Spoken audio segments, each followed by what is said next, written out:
ยินดีต้อนรับเข้าสู่เมือง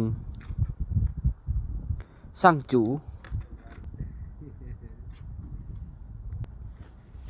เฮากันเบิ่งเลยครับสมัยแต่ก่อนการปกครองเมืองแถวนี้มันก็ได้รับอิทธิพลมาจากประเทศจีนเนาะเขาก็เลยสร้างทรงดั้งเดิมขึ้นมาไว้เพื่อให้คนรุ่นหลังได้เบิ่งว่าการปกครองเมืองสมัยก่อนเป็นแบบใดการลักษณะนี้เลยเนาะ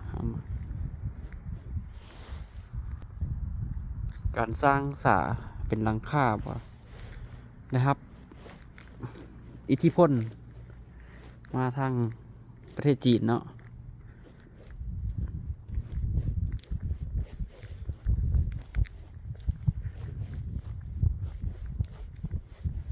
บรรยากาศนี่คือหนังแล้วนะคือหนังจีนเลยเนี่ย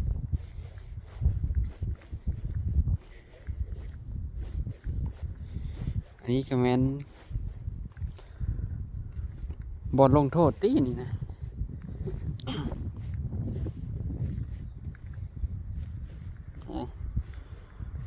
เพิ่นกำลังปรึกษาหารือกันอยู่น่าจะแม่นองคลักษ์เพิ่นแล้วก็ท่านเป่าบ่หรือว่าท่านผู้นำเพิ่นเนาะคารวะฮ่องเต้อันนี้ก็น่าจะแม่นบอลประหารป้อนข้อเฮานี่แล้วก็มีดตัดข้อแล้วนี่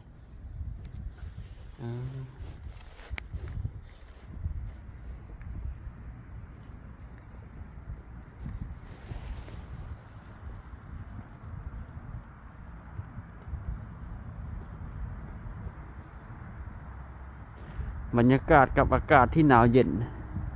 3-4 องศามื้อนี้หนาวมาฟังคำแนะนำจากหัวหน้าเพิ่นเนาะไต่สวนคดีวังเสาร์ติพวกนี้น่าจะเป็นมาหั่นท่านเป่าบ่นะบ่แม่นเนาะท่านเป่าโอ้เพิ่นแนะนำอยู่นี่มันกงสุนนี่บ่แม่นเนาะ